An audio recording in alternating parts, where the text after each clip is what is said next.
सभी मित्रों को प्रणाम, नमस्कार, सुप्रभात। क्या मेरी आवाज आप तक ठीक है? ओके। और फेसबुक में भी लाइव है, तो मैं फेसबुक में भी जो मित्र जुड़े हैं उनको भी स्वागत करता हूं, उनका भी। और आज का ध्यान और सत्संग कार्यक्रम जो है उसमें कुछ प्रश्न हैं, उन प्रश्नों पर पहले बातचीत करेंगे और फिर आज हम लोग वो ध्यान करेंगे जो ओशो ने इस मनुष्य जाति को सबसे बड़े उपहार के रूप में दिया। तो पहले कुछ सवालात आपके। एक सवाल जो पिछले 2 हफ्तों से पेंडिंग है और पूछने वाले हैं विशाल मुंबई से, और उन्होंने जो पूछा है वो बहुतों के काम का हो सकता है, इसलिए मैं उस सवाल को पहले आज लेता हूं। कह रहे स्वामी जी, मेरा सवाल ये है कि ओशो हमेशा दृष्टा और साक्षी में रहने की बात कहते हैं और चीजों को एज इट इज देखने की बात कहते हैं। फिर सुमिरन कैसे किया जाए? सुमिरन में हमें आती सांस में ओम और जाती सांस में हूं का भाव करना होता है, बट उन दोनों के ही हमें कुछ अनुभव तो है नहीं। मैं इस बात से कंफ्यूज्ड हूं कि अपने सांस को नेचुरल देखूं या उसको लंबी गहरी रखना है दिन भर और मन में ओम हूं बोलते रहना है। और फिर बहुत सारा ढेर सारा बात विशाल ने और लिखा है। कंफ्यूजन इसलिए है कि जो चीजें बुद्धि से परे की चीज हैं उन्हें हम बुद्धि से पकड़ना चाहते हैं, बुद्धि से समझना चाहते हैं। सब चीज बुद्धि से पकड़ में नहीं आ सकती। कुछ चीजें ऐसी हैं जो बुद्धि के पार की हैं, जैसे प्रेम है। हमारी समझ इधर की दुनिया में उदाहरण लें तो प्रेम है। अब आप प्रेम को बुद्धि से समझने की कोशिश करेंगे तो नहीं समझ में आएगा। या तो प्रेम होगा तो होगा और नहीं होगा तो नहीं होगा। अध्यात्म में एक दिक्कत ये होती है कि हम गुरु के मुख से कुछ सुनते हैं या आचार्यों के मुख से कुछ सुनते हैं तो हमें लगता है कि सडन हमको उसका अनुभव होना चाहिए। ऐसा जरूरी नहीं है। ओशोधारा के जो समाधि कार्यक्रम है उसमें सूत्र दिए जाते हैं। कोई जरूरी नहीं कि उन 9 दिनों में वो सारे अनुभव आपको घट जाएं जो आपको कराए जा रहे हैं। कालांतर में भी घट सकते हैं, बाद में भी घट सकते हैं जब आप प्रैक्टिस करते रहेंगे तो। लेकिन हमारा मन है वो है लालची और वो चाहता है सब कुछ उसके पकड़ में आ जाए, और ये संभव नहीं है। पहली बात कि जिस चीज का अनुभव नहीं है उसका सुमिरन नहीं हो सकता। आपने अपने प्रश्न में कहा कि मेरा अनुभव नहीं है, तो अनुभव के बिना फिर सुमिरन कैसे होगा? समझो, आपको मैं कहूं कि आप उस प्रेमिका को याद करें जिसे कभी आपने देखा ही नहीं।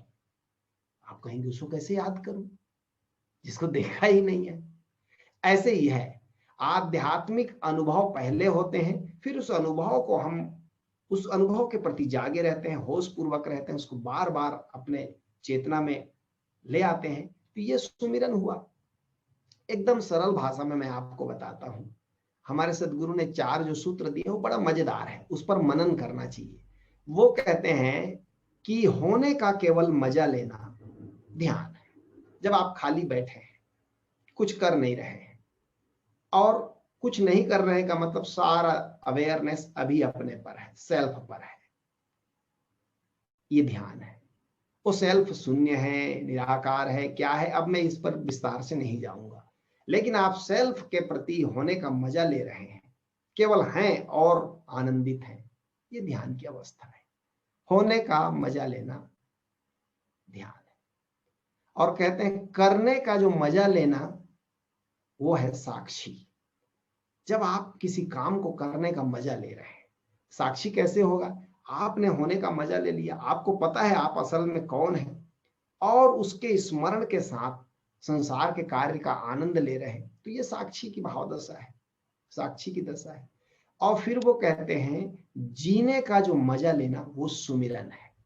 आप हैं, आप जीवित हैं, और आपको पता है कि इसके अलावा, इस शरीर के अलावा कुछ और है, उसके साथ इस शरीर में होने का जो मजा ले रहे हैं आप बाहर के जगत का भी, ये सुमिरन है। और मरने का मजा लेना समाधि है, कि आप घंटे भर के लिए, 2 घंटे के लिए मर गए, लीन हो गए, विलीन हो गए, ये समाधि है। अब सवाल ये होता है कि जब हमने अभी विशाल को मैंने कल पूछा कि आपने कौन से लेवल का प्रोग्राम किया है, निरति लेवल तक का किया है। निरति लेवल तक हम लोग ये सिखाते हैं कि ये जो भीतर का निराकार है, जब तुम आंख बंद करते हो भीतर जाते हो तो निराकार है। उस निराकार को धीरे धीरे पेशेंस से धैर्य पूर्वक उसकी गहराई में देखो बैठकर, कभी घंटा भर बैठे, कभी आधा घंटा बैठे, कभी 1 घंटा बैठे, और उस निराकार की गहराई को देखो। वहां कुछ पाने की चेष्टा मत करो, केवल निराकार है उसके साथ रमने जमने की प्रैक्टिस करो। कभी कभी अचानक अंतर आकाश प्रकट होगा। जब आप स्थिर होंगे, शांत होंगे, तो भीतर बिल्कुल बाहर के जैसा आसमान, ऐसे भीतर एक आसमान है। पहली दफा अंतर आकाश दिखेगा तो ऐसे नहीं दिखेगा कि आप देखने वाले हैं और अंतर आकाश दिख रहा है, ऐसे लगेगा केवल आकाश है, कौन जान रहा है पता नहीं, फिर बुद्धि नहीं पकड़ पाएगी उसको। ये अंतर आकाश का अनुभव हुआ। जैसे ये अंतर आकाश का अनुभव हुआ, आप उसमें केवल ठहरे हैं, जागे हुए हैं, ये ध्यान का अनुभव है। फिर आप लीन हो गए, टाइमलेस हो गए, थॉटलेस हो गए, उसी के साथ एक हो गए। वो शून्य आकाश और आप अलग अलग न रहे, एक हो गए, तो ये समाधि की दशा है। अब समाधि की दशा के ठीक पहले आपको उस शून्य आकाश में जब जागे होंगे तो नाद सुनाई पड़ेगा, क्योंकि वो आकाश निनादित है। आलोक दिखाई पड़ेगा, क्योंकि वह आकाश आलोकित है, प्रकाशित है। वहां सुनसान अंधकार नहीं है, वहां निनाद हो रहा है, वहां आलोक फैला है। ये आलंबन को जब आप देखते हो, तो देखते हो का मतलब देखने वाला और दिखाई पड़ने वाला जब एक हो जाते हैं, तो ये समाधि की दशा है। अब इस समाधि की दशा से जब आप बाहर आते हैं, तो अभी शब्दों में कहना मुश्किल है कि उस समाधि की दशा में आपको क्या हुआ। एक पागलपन, एक मस्ती, एक दीवानापन आपको घेरे रहेगा। इस दीवानगी की याद में जीना बाहर के जगत में, ये सुमिरन है। अब इस सुमिरन को आप कह रहे हैं कि मैं गहरी सांस रखूं, प्रैक्टिस करूं, क्यों नहीं हो रहा है? तो मैं आपके प्रश्न से समझा, आप सुमिरन के द्वारा कुछ पाना चाहते हैं। सुमिरन आनंद है, सुमिरन में मजा है, सुमिरन ही मजा है, आनंद है, और कुछ उससे के द्वारा पाना नहीं है। जब हमारे सदगुरु कहते हैं सुमिरन करो, सुमिरन में जियो, तो उसका मतलब जीने का मजा लो, जीने का आनंद लो, और सब कुछ साज बिठाया पड़ा हुआ है, केवल तुमको मजा लेना है, आनंद लेना है। लेकिन मैं समझा आप मुंबई में रहते हैं, बहुत सारी अप्सराओं के बीच में, और आपकी शादी नहीं हुई है, इसलिए सुमिरन कंफ्यूज कर रहा है। अभी अप्सराओं के सुमिरन आएंगे आपको, अभी शादी नहीं हुई है, पहले उस बाबत आप विचार करें, पहले शादी कर लें, खूब सारा दुखी हो लें, परेशान हो लें, संसार में एक वैराग्य जगे, तब इधर आइएगा, तब इधर अपने आप घटना घटेगी। बिना परिपक्व हुए हम अध्यात्म के जगत में बहुत गहरे अनुभवों के हकदार नहीं हो पाते। संसार में पकना होगा। अभी तो संसार का सुमिरन तो आप करते हो विशाल भाई, मुझे मालूम है, लेकिन संसार का अभी सुमिरन संसार का चलता है। अभी संसार का मतलब ये जो बाहर खेल खिलौने हैं, आकर्षण है, ये अभी खूब लुभाते हैं। आप ही को नहीं, हजारों करोड़ों अरबों लोगों को लुभाते हैं। यही तो संसार है। खिलौने में जब तक उलझा है बच्चा, तब तक बच्चे से मैच्योरिटी की अपेक्षा नहीं की जा सकती, तब तक वो परिपक्व नहीं है। हाँ, लेकिन जब हम प्रोग्राम देते हैं, हम प्रोग्राम लेते हैं और लोगों को बताते हैं समाधि सीखें, ध्यान सीखें, सुमिरन सीखें, तो उसका मतलब ये होता है धीरे धीरे हम ये मान के चलते हैं कि आप संसार से पूरी तरह ठोकर खा के आए हैं, एक वैराग्य भाव जन्मा है, संसार के प्रति एक विरक्ति जगी है, और अब आप उससे आप कोई हायर गोल जानना चाहते हैं तो आइए। लेकिन अनेक लोगों को हमने देखा है कि अभी संसार में वो पके नहीं है, अभी संसार में उन्होंने ठोकरें नहीं खाई, अभी संसार में दुख ही दुख है, हर सुख भी दुख लाता है, ये समझ उनमें नहीं जगी है, तो अध्यात्म का जगत अभी उनके लिए नहीं है। अभी उनको फिर संसार में उतरना होगा। यही ओशो कहते हैं। आपने कहा ओशो कहते हैं हमेशा दृष्टा और साक्षी की बात करते हैं। अब ओशो के प्रवचनों में एक दिक्कत हमको ये होती है कि ओशो ने अलग अलग प्रवचन मालाओं में अलग अलग चीजें कही हैं, अलग अलग। अब अष्टावक्र पर बोल रहे हैं तो वो उस साधक से बोल रहे हैं, ये मान के चल रहे हैं। ओशो ने कहा भी अष्टावक्र में प्रवचन करते हुए कि अब मैं मान के चलता हूं कि जो अष्टावक्र पर प्रवचन सुनने के लिए बैठे हैं वो मैच्योर लोग हैं, वो परिपक्व लोग हैं, वो इतने भीतर से स्थिर लोग हैं कि अब उनको इतनी ऊंची बात समझ में आएगी। इसलिए ओशो ने कहा कि मैंने बहुत बाद के लिए इसे टाल के रखा था कि मैं इसमें तब बोलूंगा जब लोग तैयार हो जाएंगे। अब आप सोचते हैं कि लोग तैयार हो जाएंगे का मतलब क्या होता है? एक निश्चित तैयारी के बाद ही अष्टावक्र समझा जा सकता है। और आपने कल मेरे से बातचीत में ये कहा कि अष्टावक्र से ही मैंने शुरू किया, यहीं से गड़बड़ शुरू हो गई। आप समझ रहे हैं भाई? ऐसी अब इसीलिए जो सदगुरु नहीं रहता देह में, उसके साथ बड़ा मुश्किल है, क्योंकि वो जब बोल के चला गया, अब आप उसकी कौन सी किताब पढ़ेंगे और अपने लिए प्रयोग करना शुरू कर देंगे, इससे खतरा पैदा होगा। एक लड़के को मेरे पास लाया था उसके पिताजी, वो भगवाया लड़का था, पागल की तरह बैठा रहता था। तो बोले ये ओशो ने पागल कर दिया। मैंने कहा ओशो ने तो आज तक किसी पागल नहीं किया, ये क्या हो गया? तो बोले ये कुछ कुछ ओशो को पढ़ के करता रहा है। तो मैंने उस लड़के को पूछा क्या पढ़े हो तुम, कौन सी किताब पढ़े हो? तो उसने कहा तंत्र सूत्र।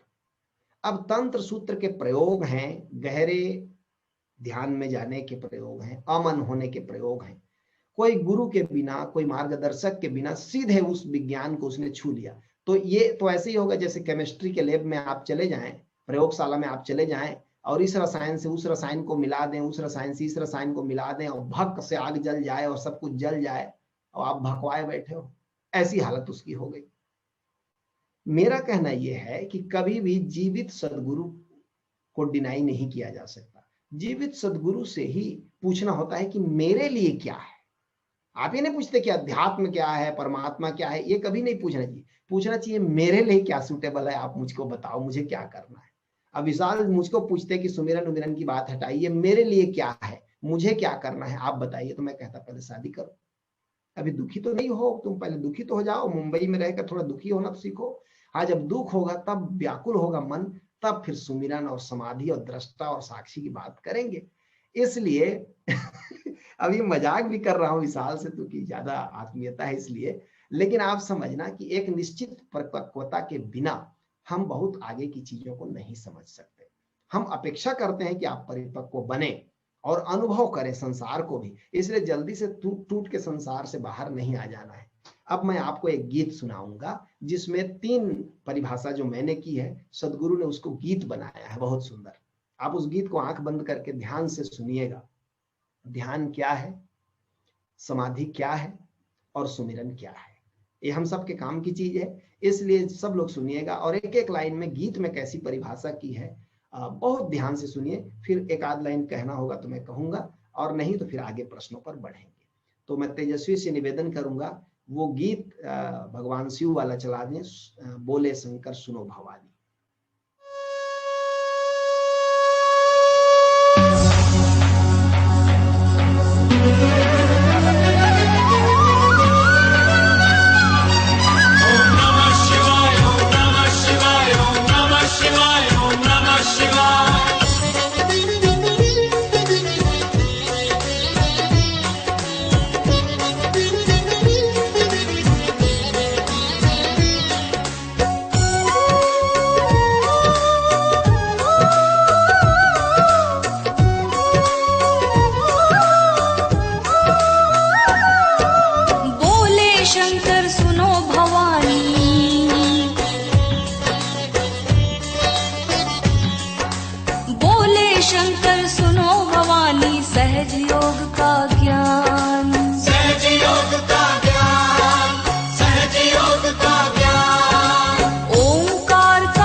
घट के भीतर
शिवाय ओम नमः शिवाय ओम नमः शिवाय ओम नमः शिवाय ओम नमः शिवाय ओम नमः शिवाय ओम नमः शिवाय ओम नमः शिवाय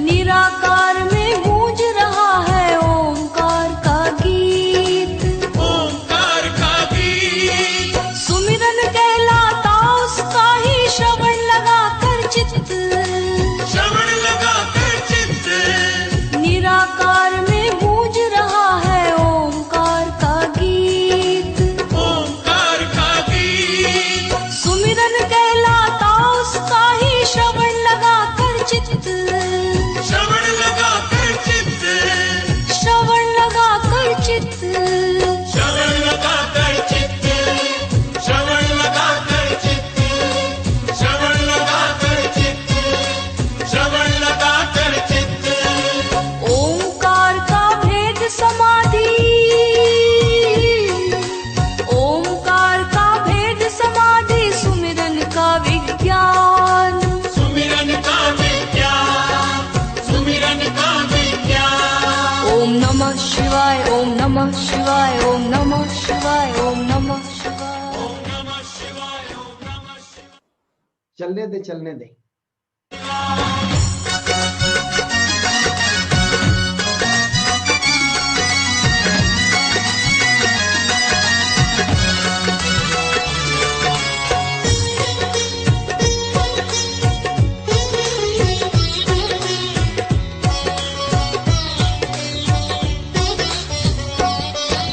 निरंकार है निराकार से ओंकार का मेल, ओंकार का मेल उसके प्रति जागे रहकर सोना समाधि का खेल, सोना समाधि का खेल निरंकार है निराकार से ओंकार का मेल, ओंकार का मेल उसके प्रति जागे रहकर सोना समाधि का खेल, सोना समाधि का खेल सोना समाधि का खेल, सोना समाधि का खेल सोना समाधि का खेल सोना समाधि का खेल सोना समाधि का खेल। तो आपने तीनों परिभाषा सुनी और इसके आगे एक अंतरा और है कि हे देवी, शिव जी कह रहे हैं हे देवी कलयुग में ओसो फिर से इसको समझाएंगे और ओसो धारा में फिर प्यासे इस अमृत को पाएंगे। तो वो ओसो धारा में अमृत को आप पा रहे हैं, लेकिन इन तीन परिभाषाओं पर मनन करिएगा। बिल्कुल स्पष्ट परिभाषा है कि यदि आप निराकार को नहीं जानते और भीतर निराकार के प्रति जागे हुए नहीं रहते तो आप ध्यान को नहीं समझ सकते। निराकार है जैसे बाहर का आसमान ऐसे भीतर का आसमान, उसके प्रति जागे रहना ही कहलाता है ध्यान। और फिर कहते हैं सुमिरन क्या है, तो कहते हैं निराकार में गूंज रहा है ओंकार का गीत। यदि आप ध्यान के गहरी अवस्था में है तो निश्चित ही आपको अनाहत नाद सुनाई पड़ेगा, ओंकार का संगीत सुनाई पड़ेगा और उसको श्रवण लगाकर चित्त यदि आपने सुना है तो बाहर जब ध्यान से बाहर आएंगे तब भी वह सुनाई पड़ता रहेगा। बस उसके प्रति ख्याल रखे रहना कि वही मैं हूं, वह नाद ही मेरा असली स्वरूप है, यह सुमिरन है। नाद के रूप में स्वयं का स्मरण करना सुमिरन है। और फिर कहते हैं निराकार निरंकार है क्या, ये जो निराकार और ओंकार दोनों को आपने जाना और दोनों के प्रति जागे रहकर बाकी जगत के प्रति सो गए, इसी दोनों में लीन हो गए, तो ये समाधि है। नींद जैसी होती है समाधि। अब इतनी इससे ज्यादा सरल कोई सदगुरु नहीं समझा सकता जो हमारे सदगुरु ने समझाया है। तो अब थोड़ा सा आपके तरफ से क्या मांगता है, आपके तरफ से एक परिपक्वता मांगता है और दूसरा साधना, वैराग्य और अभ्यास। जो कृष्ण भगवान गीता में कहते हैं कि साधक को क्या चाहिए, तो एक तो निरंतर वैराग्य। और वैराग्य का मतलब ये नहीं है कि आप बंबई छोड़ के भाग आइए। आप वैराग्य का मतलब है माने ऐसे रहना जल में कमलवत है और कोई अटैचमेंट नहीं है। ऐसा नहीं कि धन का उपयोग नहीं करेंगे, कि बैंक का खाता बंद कर देंगे, कि कार को हटा देंगे, कि मकान को छोड़ देंगे।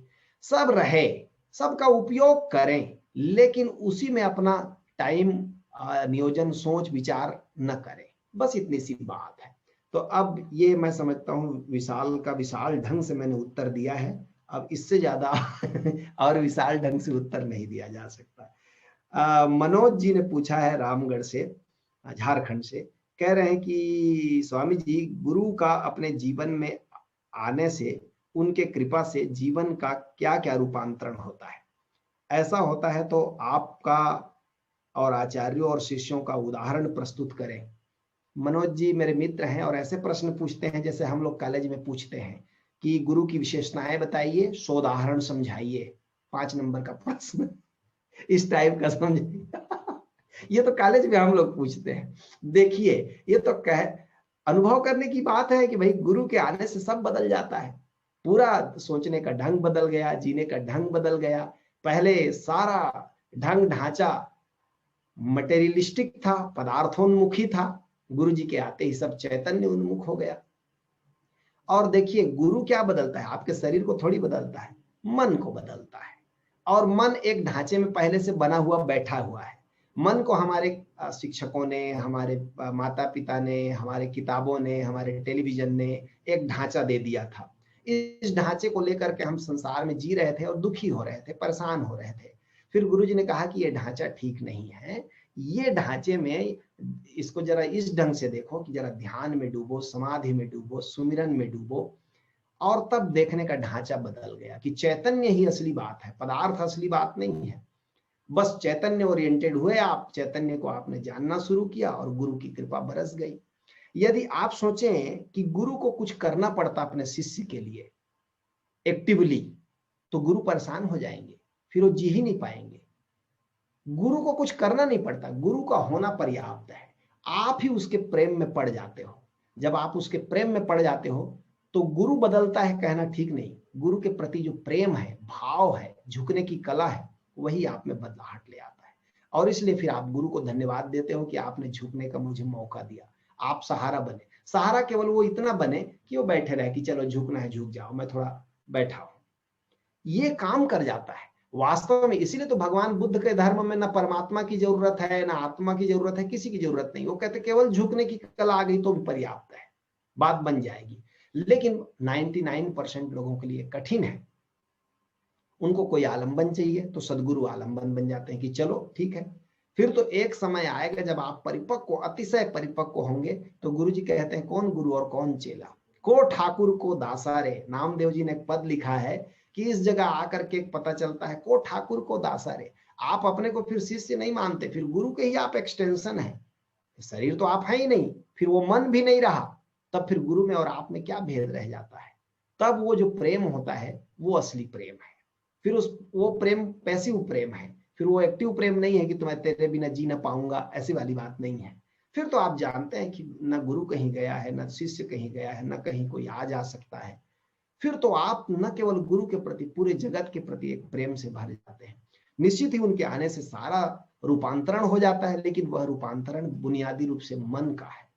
और मन बदला, दृष्टि बदली, सृष्टि बदली, सब बदल जाता है। हाँ, ये बात हमने पिछले इतने वर्षों में जरूर ओशोधारा में देखा कि जो सद शिष्य है, जो गुरु के प्रति भाव से भरे हुए हैं, प्रेम से भरे हुए हैं, उनका जीवन तो निश्चित ही रूपांतरित हुआ है। लेकिन कई लोग गुरु के पास भी आकर के बहुत सारे अपने वेस्टेड इन्वेस्ट लेकर आते हैं, अपने न्यस्त स्वार्थ लेकर आते हैं।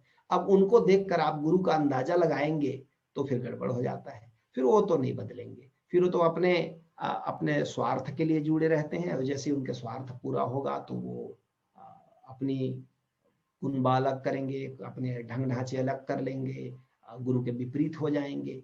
तो ये हर गुरु के साथ होता रहा है। ऐसा नहीं कि ओशो के साथ, ओशो को छोड़कर बहुत लोग चले जाते थे।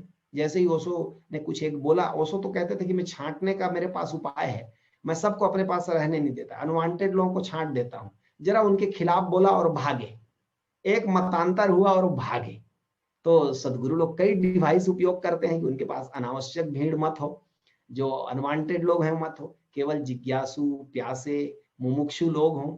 तो इसके लिए भी तो उन शिष्यों को जब छोड़ के जाएगा वो कुछ न कुछ तो गाली देगा, तो गुरुजी भी मुस्कुराते हैं कि अच्छा हुआ, अब कुछ न कुछ जस्टिफिकेशन तो करेगा अपना। तो ये हर सदगुरु के साथ होता है, सुकरात से लेकर अब तक, कृष्ण से लेकर अब तक, राम से लेकर अब तक, हर गुरु के विरोध में कुछ लोग होंगे, कुछ लोग गुरु के होने का लाभ ले लेंगे, कुछ लोग गुरु के होने में अपने जीवन का परम फल पालेंगे। सौभाग्यशाली हैं वे लोग। तो धन्यवाद मनोज जी, आपके प्रश्न के द्वारा जो है ये बात मैं कह पाया कि वास्तव में सदगुरु के आने से बहुत कुछ नहीं, सब कुछ बदल जाता है। फिर एक प्रश्न जो इंपॉर्टेंट है ये मैं लेता हूं, फिर हम लोग ध्यान की तरफ भी चलेंगे, तो एक और प्रश्न हो जाएगा।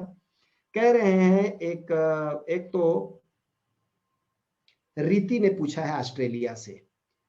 रीति कह रही है कि आचार्य जी, क्रोध से मुक्ति के लिए जो सुझाव आपने दिया था कैथारसिस का, उसके लिए धन्यवाद। धन्यवाद आपको भी। अगर लेकिन फियर हो, मोह हो, जैसे फैमिली से मोह के कारण बार बार दुख आते हैं, या उनसे दूर होने का डर हो, या जेलसी हो, तो उन सब से निवारण के लिए कैथारसिस में कैसे करें? नहीं, उनके लिए कैथारसिस नहीं करना है। इसको समझें, दो चीजें आपने पूछी हैं, एक तो भय के बाबत और एक मोह के बाबत। ये दोनों क्या क्या है? भय का मतलब होता है हानि की आशंका, हानि का डर, कि कुछ हानि ना हो जाए, कुछ नुकसान ना हो जाए। अंततः मोह भी इसी ढंग का है कि जो मेरे पकड़ में है वो छूट ना जाए, जो मेरे पास है वो हट ना जाए। अंततः भय किस बात का होता है? सारा भय मृत्यु का भय है। सारा भय, नुकसान का भी जो भय होता है वो मृत्यु का ही भय है। इसलिए भय के लिए कोई कैथारसिस नहीं है। भय के लिए मैं दो उपाय कहता हूं। एक, पहला उपाय कि भय को एक तो फेस करना है, जागना है भय के प्रति। जब भी भय पकड़े तो जरा अपने भीतर जाकर उसको एनकाउंटर करना है, देखना है आमने सामने किस चीज के लिए हुआ। वास्तव में दो चीजों के कारण भय होता है। जब तक आपका शरीर से बहुत तादात्म्य है तब तक भय से मुक्त नहीं हो सकते। जब तक मन से आपका तादात्म्य बहुत है तब तक आप भय से मुक्त नहीं हो सकते। क्यों? क्योंकि शरीर है और शरीर मरेगा। आप अंततोगत्वा जानते हैं कि ये शरीर एक दिन नहीं रहेगा। रोज मर रहे हैं लोग आजू बाजू में, रोज दिखाई पड़ जाता है, रोज अखबारों में छप जाता है, रोज टेलीविजन में दिख जाता है। आप मृत्यु को डिनाई नहीं कर सकते, उपेक्षा नहीं कर सकते। अब ये आपके भीतर कहीं ना कहीं ये बात डराते रहता है कि एक दिन तुम भी मरोगे। और वास्तव में यही बात ओशो भी कहते थे कि हर अर्थी तुम्हारी अर्थी है, हर मौत तुम्हारी मृत्यु है, और मौत को तुमने स्वीकार नहीं किया है अभी तक। तुमने जाना नहीं है मौत में क्या होता है, और शरीर को तुम पकड़े बैठे हो, तो तुम भयभीत ही रहोगे। तुम कुछ भी कर लो, दुनिया के किसी भी कोने में चले जाओ, कितनों भी बड़े सत्ता और पद में बैठ जाओ, कितनों भी धनवान हो जाओ, ये जो भय है ये तुम्हें पकड़ा रहेगा। शरीर जाएगा ही जाएगा। फिर शरीर से भी ज्यादा अस्थिर तो मन है, निरंतर बदल रहा है। सुबह प्रेम में है, दोपहर घृणा में है, निरंतर प्रवाहमान है, निरंतर बदलाहट है, वो तो और बिल्कुल स्थिर नहीं है। अब आप मन को अपना होना मान के चलते हैं, ये भी दुख का कारण बनेगा, ये भी भय का कारण बनेगा, क्योंकि मन निरंतर बदल रहा है। आज जिससे प्रेम है कल घृणा हो जाएगी, आज जिससे घृणा है कल हो सकता है वो अच्छा लगने लगे। तो जब तक शरीर और मन से गहरा अटैचमेंट है तब तक भय से छूटना मुश्किल है। इसलिए भय के लिए पहला उपाय है आत्मज्ञान। जाने शरीर और मन के पार मैं कौन हूं, और उसमें स्टैब्लिश्ड होना है, उसमें ग्राउंडेड होना है कि हाँ यही मैं हूं। जब एक बार, इसीलिए तो जो आत्मा को जानता है वो निर्भय हो जाता है। आपने सूत्र सुना होगा गुरु नानक देव जी का, कहते एक ओंकार सतनाम करता पुरुष निर्भव, निर्भय हो जाता है। क्यों निर्भय हो जाता है? अब ये जो उसने भीतर के अंतर आकाश के साथ, आत्मा के साथ जान ही लिया इस बात को कि यही मैं हूं, अब आकाश को मिटाने का कोई उपाय नहीं है। हम नहीं थे तब भी ये शरीर नहीं था, तब भी आकाश था। ये शरीर नहीं होगा तब भी आकाश होगा, और आप आकाश हैं तो फिर किससे डरेंगे आप? कैसे भयभीत होंगे आप? फिर आप कैसे भयभीत नहीं होते, ना किसी को डराते हैं, ना किसी से डरते हैं। तो पहली बात है आत्मज्ञान के बिना भय मुक्ति असंभव है, पहली बात। दूसरी बात, एक भय और भी होता है, जैसे सपोज हम छोटी छोटी चीजों से डर जाते हैं, कीड़े से डर जाते हैं, महिलाएं अक्सर काकरोच से डर जाती हैं। मैंने तो सुना है एक मजाक कि 2 काकरोच हॉस्पिटल में भर्ती थे, आजू बाजू दोनों लेटे थे। तो एक ने दूसरे से कहा कैसे आए, हिट की लक्ष्मण रेखा? तो उसने कहा नहीं यार, न हिट न लक्ष्मण रेखा, ये औरतें इतना जोर से चिल्लाती हैं कि हार्ट अटैक होते होते बचा। अब आप तो चिल्ला दिए कि काकरोच का क्या हो रहा है, आपने तो जोर से चिल्ला दिया काकरोच को देख के, छिपकली को देख के, उस बेचारे पर क्या बीत रही इसको तो कोई पूछता नहीं है। तो ये जो छोटे छोटे भय हैं, कीड़े मकोड़े, अंधेरे से, ये इनसे कैसे मुक्त हो? असल में इनसे मुक्त नहीं होना है, ये इनबिल्ट प्रकृति के द्वारा हमें सिक्योरिटी पर्पस से दिए हुए फंक्शन है। ये भय रहेगा। जब कुत्ता दौड़ाएगा तो विवेकानंद भी भागेंगे, ओशो भी दौड़ेंगे, और कबीर साहब भी दौड़ेंगे। ये मत आप कहना कि शंकराचार्य को कहते हैं एक बंदर ने दौड़ाया, और शंकराचार्य कहते थे ब्रह्म सत्य जगत मिथ्या, संसार मिथ्या है। तो एक वेदांती ने पकड़ लिया, बोले महाराज जब जगत मिथ्या है तो ये दौड़ा रहा था तो आप काहे भाग रहे थे? शंकराचार्य ने कहा पागल, मिथ्या है, उसका दौड़ाना मिथ्या है, तुमको वो तो दिख रहा है, और मेरा भागना मिथ्या है, तुमको नहीं दिख रहा है, भाग रहा है वो भी मिथ्या है। लेकिन शरीर में इनबिल्ट वो प्रोग्रामिंग है कि जब भी असुरक्षित होगा तो अपने, आप देखे हैं कोई कीड़ा चढ़ जाता है, अचानक आपका हाथ वहां चला जाता है, आप सोच विचार के कि कीड़ा है और इसे भगाना है, शास्त्रों में लिखा है कि कीड़ा शरीर में चढ़े तो उसे भगाओ, ऐसा आप सोच के नहीं भगाते कीड़ा को, वो अपने आप चला जाता है। आंख के पास कोई चीज आए, अचानक आंख झप जाती है। ये जो भय का ये वाला रूप है, ये तो सब में रहेगा, ये शरीर जब तक है तब तक रहेगा। लेकिन ये तो अच्छी बात है, इसके कारण शरीर सुरक्षित है, इसके कारण शरीर बच रहा है, तो इस भय से मुक्त नहीं होना है। लेकिन उस भय से मुक्त होना है जो मृत्यु का भय है, हानि का भय है, उस भय से मुक्त होना है, और उसके लिए फिर आत्मज्ञान है। एक बात। दूसरी बात, ये वाला भय भी आपको बहुत ज्यादा मत सताए, शरीर वाला भी, इसके लिए एक उपाय और है, वो है हिप्नोसिस का। आप सम्मोहन प्रज्ञा एक प्रोग्राम है हमारे यहाँ, वो आप करिए। अभी मैंने देखा, एक लिस्ट देख रहा था, तो 10 तारीख को, 10 फरवरी को शायद एक सेशन उसका हिप्नोसिस का है। आप वेबसाइट में जाकर देखिएगा और जरा रिसेप्शन से पता कर लीजिएगा, तो एक सेशन भी आप उसका कर सकते हैं। वो जो हिप्नोसिस है, सम्मोहन है, वो हमारे अवचेतन में पड़े हुए भय को निकाल देता है, तो वो भी आप प्रयोग कर सकते हैं। तो 3 उपाय होगा, एक तो शरीर के वाले भय को रखना है, उससे शरीर बचा रहेगा, उसको हटाने का उपाय नहीं करना है। दूसरा, जो मानसिक भय है, वो भय से मुक्त हो सकते हैं, एक सम्मोहन के द्वारा और दूसरे आत्मज्ञान के द्वारा। इसी तरह आपने पूछा मोह, तो मोह भी अज्ञानता के ही कारण है। आप मानते हैं कि आपके ये परिवार वाले एक दिन नहीं रह जाएंगे, छूट ना जाए। यहाँ कोई कभी नहीं छूटता। अस्तित्व में इस बात को थोड़ा जानिए कि ये कृष्ण भी कहते हैं, और आपका भी अनुभव बन जाएगा कि अस्तित्व में किसी को भी नष्ट नहीं किया जा सकता, सब रहेंगे। उस फार्म को जान लो जिस फार्म में रहेंगे। आत्मा के रूप में सब सदैव वर्तमान है, शरीर के रूप में तो कोई कभी भी वर्तमान नहीं है। आप खुद ही वर्तमान नहीं है। आप अपने को 10 साल पहले जरा देखिए, आप 10 साल पहले कैसे दिखते थे, जरा याद करिए, आपको पराया मालूम पड़ेगा। आप और 20 साल पहले लौटिए, आप देखिए, वो बिल्कुल पराया मालूम पड़ेगा। आप माँ के गोदी में याद करिए अपने को कि माँ के आप गोद में बैठे हुए हैं, आपको लगेगा जैसे कोई दूसरा है, अदर है। तो यहाँ तो आप खुद ही वर्तमान में नहीं है, आप खुद ही सदा नहीं रहने वाले हैं, तो लोग कैसे रहेंगे? ये समझ, ये बोध मोह से मुक्ति देगा। वस्तुतः तो सारे विकारों से मुक्त होने का एक ही रास्ता है, वो है आत्मज्ञान। एक दोहा है ना कि रहीमन मूल ही सींचबो, फूलो फलो अघाए। कहते हैं एक एक पत्ते को पानी मत डालो, एक एक पत्ते को पानी डालोगे तो पेड़ हरा नहीं होगा, जड़ में पानी को डालो और पेड़ हरा हो जाएगा। ये जड़ क्या है? आत्मज्ञान है। इस जड़ में पानी डालो, आत्मज्ञान के लिए प्रयास करो, उसके लिए आप मेहनत करो, उसके लिए मूल्य चुकाओ, और वो आया तो रहीमन मूल ही सींच बो। एक ही साधे सब सधे, सब साधे सब जाए। एक को साधने से सब सध जाता है और सब को साधने से सब खो जाता है। तो बहुत सारी चीजों को सेटल करने की कोशिश करने के बजाय आत्मज्ञान को सेटल करना चाहिए। इसको मैं जान लूं, और इसके लिए बस दो जरूरी चीज है, वो आपके पास है। एक आपका प्यास, और दूसरा इस प्यास को बुझाने वाला सदगुरु। दोनों वसुधारा में मौजूद है, आप वसुधारा में हैं। बस ये दो चीज हो तो आत्मज्ञान घटने में ज्यादा, हम ध्यान समाधि में ही आपको आत्मज्ञान घटा दिया गया है। आप पकड़ नहीं पाए, भूल गए, कोई बात नहीं, फिर से करें उसको।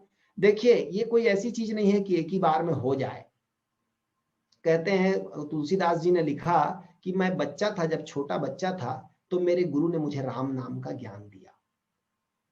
कहते हैं तब मैं बहुत छोटा बच्चा था, अज्ञानी था, मुझे समझ नहीं पड़ी। तदपि कहीं गुरु 12 तब भी गुरु ने कृपा करके बार बार एक ही चीज को मुझे समझाया, और तब अब समझ में आया कि गुरु ने पहले दिन क्या कहा था। तो एक ही बार में समझ में नहीं आएगा, इसलिए धीरे धीरे लगे रहना है, बार बार उसी को प्रैक्टिस करना है, बार बार जानने का प्रयास करना है। अब ध्यान समाधि जब हम कराते हैं तो मैं कौन हूं एक सत्र होता है, उस सत्र में स्पष्ट आत्मा का अनुभव हम करा देते हैं, लेकिन उसमें कंटेंट इतना ज्यादा है पूरे ध्यान समाधि में कि बहुत सारे कंटेंट के बीच में वो आप एक कंटेंट मानकर उसको भूल जाते हैं। और उस सत्र में आपको आत्मा का अनुभव हुआ था कि आप धीरे धीरे आपके मन में गहरे भी इस बात की समझ नहीं जग पाती। तो क्या होता है, फिर धीरे धीरे आपको लगता है कि हाँ अच्छा तो लगा था प्रोग्राम, पर क्या मिला ये समझ में नहीं आया। तो इसीलिए हम इन दिनों एक नया चीज और भी कर रहे हैं कि जो लोग अमृत समाधि तक का प्रोग्राम कर लिए हैं उनको हम कह रहे हैं आचार्य प्रज्ञा कर लीजिए। आचार्य प्रज्ञा क्या है, आचार्य बनिए। हम चीजों को तब बेहतर समझते हैं जब हम दूसरे को समझा रहे हैं। जैसे मैं आपको भय समझा रहा हूं, तो अब जितना मैं समझ रहा हूं उतना सुनने वाला उतना गहराई से नहीं समझेगा, क्योंकि मैं समझा रहा हूं तो समझाने के पहले बहुत सारा मैंने देख भी लिया, अपने अनुभव से और अध्ययन से दोनों से तौल लिया कि हाँ ये अप्रोप्रिएट है। तो अब भय को मैं जितना भय मुक्त हो पाऊंगा समझा करके, उतना सुनने वाला शायद ना हो पाए। तो इसलिए आचार्य बनना बड़ा लाभदायक है। इसलिए नहीं कि आपको दूसरे को उपदेश देना है और या हमारे जैसा सत्संग लेना है, नहीं, अपनी समझ के लिए कि आचार्य प्रज्ञा में हम एक एक टॉपिक को ऐसे आपको समझाएंगे, फिर आपको कहेंगे अब दूसरे को समझाओ। तो जब आप दूसरे को समझाएंगे तो ये जरूरी नहीं कि वो आपके समझाने से समझ जाएगा, लेकिन फिर आपको समझ में आ जाएगा। तो जो लोग अमृत समाधि कर लिए हैं वो लोग आचार्य प्रज्ञा अभी 10 तारीख से शुरू हो रहा है, आप बुकिंग करा लीजिए, करिए। और इससे जो आनंद प्रज्ञा की चीजें हैं जो हम समझाते हैं वो पहली बार आपको समझ में आएगी। सम्यक दृष्टि में, सम्यक जागृति में, सम्यक वाणी में, सम्यक संबंध में हमने क्या कहा है और कैसे वो जीवन में लागू होता है। सुन करके एक ही बार में लागू नहीं हो पाता, कारण है हमारी पुरानी आदतें, हमारी पुरानी मूर्छा। लेकिन बार बार एक ही जगह खोदेंगे तो आज नहीं कल जल का स्रोत निकलता है। इसी तरह अभी कल वनडे होने वाला है एक दिन का, रविवार को, तो उसमें विषय भी हम लोग ऐसे चुनते हैं जिसमें आपको काफी कुछ क्लियर हो। अब कल जिन लोगों ने आत्मा को, सेल्फ को जानना है वो कल के लिए बुकिंग कराइए। कल उस पर गहराई से बात होगी, अलग अलग एंगल से बात होगी, जो एक्सपीरियंस्ड आचार्य हैं वो लोग बात करेंगे। तो कोई भी कार्यक्रम जो होता है वसुधारा का, वो इसीलिए है कि आप उसमें ग्राउंडेड हो, गहराई पकड़े। और ये सब मोह और भय ये केवल हमारे अवचेतन में हमारी जन्मों जन्मों की आदतों के रूप में हैं, इन्हें हटाया जा सकता है। बस एक ही साधे सब सधे, सब साधे सब जाए, रहीमन मूल ही सींचिबो, फूलो फलो अघाए। फिर तो इतना फल और फूल आता है कि आप अघा जाएंगे, कम नहीं होगा। तो 9:40 हो चुका है, अब ध्यान का समय है। बाकी जो प्रश्न बचे हैं, ओके, बाकी जो प्रश्न बचे हैं उनको हम ले लेंगे बाद में, अगले शनिवार को। आज हम जो ध्यान करने वाले हैं वो ध्यान है, मैं फेसबुक के मित्रों को यही बाय बाय करता हूं, धन्यवाद।